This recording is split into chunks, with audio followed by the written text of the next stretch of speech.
जय हिंद। आज हम पढ़ने वाले हैं कक्षा 12 गणित चैप्टर 1। ठीक है, तुल्यता संबंध पढ़ेंगे जो कि महत्वपूर्ण आपका प्रश्न है। तुल्यता संबंध में जो भी कंडीशन होता है, तुल्यता संबंध कब होता है, इसी के बारे में पढ़ेंगे। इक्विवेलेंस रिलेशन, ठीक है, कब होता है। संबंध एवं फलन चैप्टर है आपका। अब चलिए तुल्यता संबंध का सबसे पहले परिभाषा लिखेंगे और कितने कंडीशन होता है उसको भी जानेंगे। ठीक है, तो सबसे पहले इसका परिभाषा लिखेंगे। तो लिखेंगे ए पर परिभाषित संबंध। क्या लिखेंगे? ए पर परिभाषित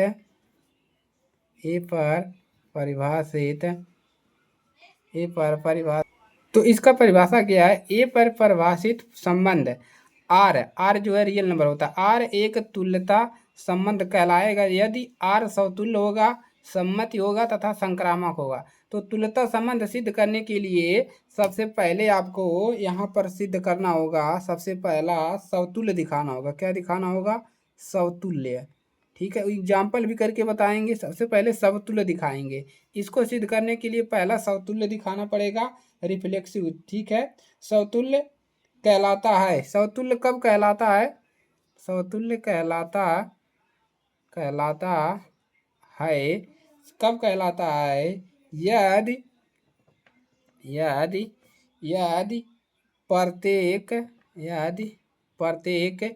ए जो है बिलोंग करेगा कैपिटल ए के लिए, कैपिटल ए के लिए। ठीक है, यानी कि ए कामा ए जो है वो बिलोंग किस में करे? रियल नंबर में। ठीक है, इसमें तब यह क्या कहलाएगा? समतुल्य कहलाएगा।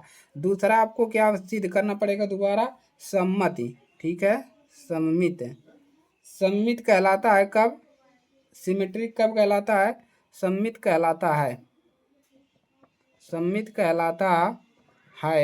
यदि। सम्मित कब कहलाएगा? यदि समस्त यानी कि A1 कामा A2 वो बिलोंग किस में करे? कैपिटल ए के लिए। कैपिटल ए के लिए क्या लिखेंगे? A1 कामा A2 बिलोंग करना चाहिए रियल नंबर में, तथा यहाँ पर उल्टा आपको दिखाना है, A2 माइनस A1 बिलोंग करना चाहिए किसमें? आर। क्या हो? प्राप्त हो, तब यह क्या होगा? सम्मित होगा। और तीसरा आपका क्या सिद्ध करना है समतुल्य दिखाने के लिए? तीसरा है संक्रामक। संक्रामक कब होगा? ठीक है, संक्रामक कब होगा? संक्रामक कहलाता है यदि। संक्रामक कब कहलाएगा? यदि A1 कामा A2 कामा A3 बिलोंग करेगा ए के लिए। अभी एग्जाम्पल से समझ में आ जाएगा। ठीक है, तब क्या लिखेंगे? A1 कामा A2 जो बिलोंग किस में करेगा? रियल नंबर में, तथा A2 कामा A3 ये भी बिलोंग करना चाहिए रियल नंबर से।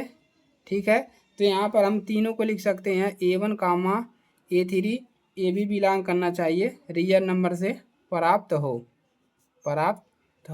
तब क्या कहलाएगा? यह तब कहलाएगा आपका संक्रामक। तो आपको ये तीनों कंडीशन दिखाना पड़ेगा अगर तुल्यता संबंध निकालना है तो। अब चलिए एक उदाहरण लेते हैं। ठीक है, अब क्या लेते हैं? एक उदाहरण हम यहाँ पर करते हैं। चलिए अब एक उदाहरण से आपको एकदम पूरा क्लियर करवा देते हैं। ठीक है, तीनों कंडीशन यूज करके। मान लीजिए टी यहाँ पर दिया है टी। ठीक है, टी किसी समतल में स्थित समस्त त्रिभुजों का एक समुच्चय है। अब समुच्चय टी में आर बराबर आपको यहाँ पर दिया है T1 T2 दिया है। ठीक है, सच है T1 T2 के सर्वाक्षम है। जो T1 T2 दिया है यह क्या है? सर्वाक्षम है। ठीक है, अब एक संबंध है, T1 T2 सर्वाक्षम है और एक संबंध है। सिद्ध कीजिए कि ये जो आर है, आर का मान इतना दिया है, आर एक तुल्यता संबंध है। आपको सिद्ध करना है कि क्या आर जो है एक तुल्यता संबंध है। तो तुल्यता संबंध दिखाने के लिए पहला समतुल्य दिखाना होगा, उसके बाद सम्मित, उसके बाद संक्रामक। ठीक है, तो इसको हल करेंगे तो यहाँ पर हम क्या लिखेंगे? पहला हमको दिखाना है तुल्यता। ठीक है, समतुल्य कब होगा? देखिए समतुल्य में आपको क्या करना होता है, यानी कि ए कामा ए, यानी कि A1 ए कामा ए जो है दोनों, यानी कि दोनों एलिमेंट बिलोंग करना चाहिए रियल नंबर में।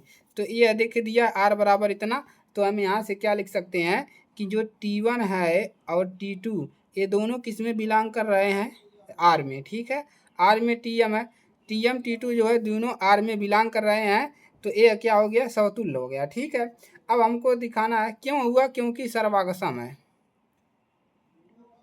सर्वागसम है, ठीक है।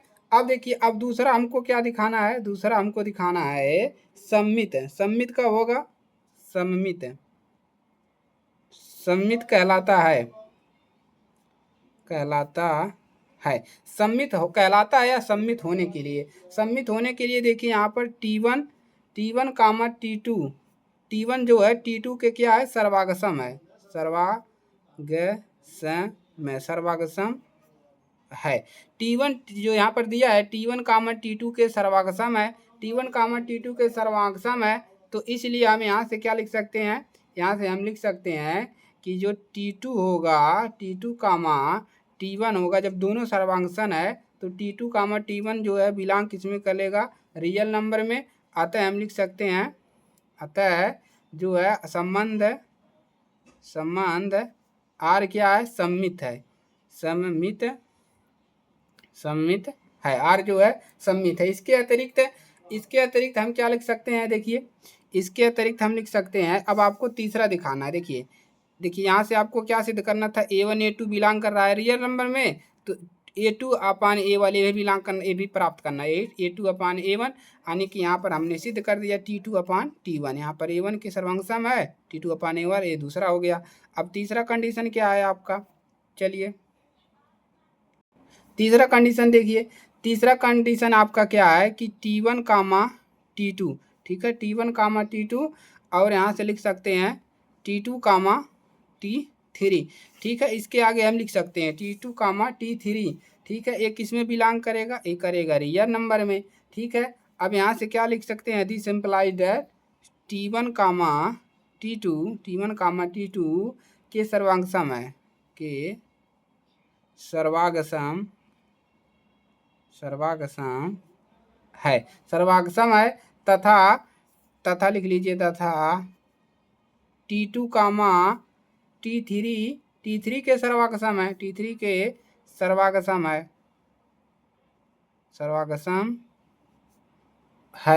तो सर्वागसम है। अतः हम क्या लिख सकते हैं, दिस इम्प्लाइड एज जो T1 कामा T3 के सर्वांगसम है, जब दोनों सर्वांगसम है तब ये भी सर्वांगसम होगा, ठीक है। तो अतः हम लिख सकते हैं यहाँ पर कि T1 कामा T3 वो किस में बिलोंग करेगा, रियल नंबर में। क्यों, क्योंकि T2 T3 के सर्वांगसम है, T1 T2 के सर्वांगसम है, तो T1 T3 बिलोंग किस में करेगा, रियल नंबर में। अतः R क्या है, अतः R जो है संक्रामक है, ठीक है। इस प्रकार लिख सकते हैं, इस प्रकार, ठीक है। R एक क्या है, तुल्यता संबंध है, तुल्यता संबंध है, यही आपको दिखाना है। हमने तीनों कंडीशन दिखा दिया, एकदम आसान है जी। अगर आप अंक से जब करवाएंगे तो एकदम आसान रहेगा, अंक में जब करवाएंगे तो एकदम आपको हलवा लगेगा, ठीक है। तो इसको नोट कर लीजिए और इस कंडीशन को याद कर लीजिएगा, ठीक है। इसको क्या करेंगे, याद कर लीजिएगा, यहाँ से यहाँ तक याद कीजिएगा, इसको याद कीजिएगा ज़्यादातर, और ये याद करिएगा, ठीक है। उसके बाद इसमें कौन सा याद करेंगे, इसमें हाँ ये याद करेंगे, ये दोनों, ठीक है, यहाँ से, ठीक है। तो इसमें आपको क्या दिखाना है, A1 अगर ये दोनों बराबर है तो A1 A3 के भी बराबर होगा, ठीक है। तो ये तीन कंडीशन है तुल्यता दिखाने के लिए, तीनों को तैयार कर लीजिएगा, दोस्तों के पास शेयर कर लीजिएगा, चैनल पर नए हैं सब्सक्राइब जरूर कीजिएगा, ठीक है। मिलते हैं नेक्स्ट क्लास में, तब तक के लिए जय हिंद, वंदे मातरम।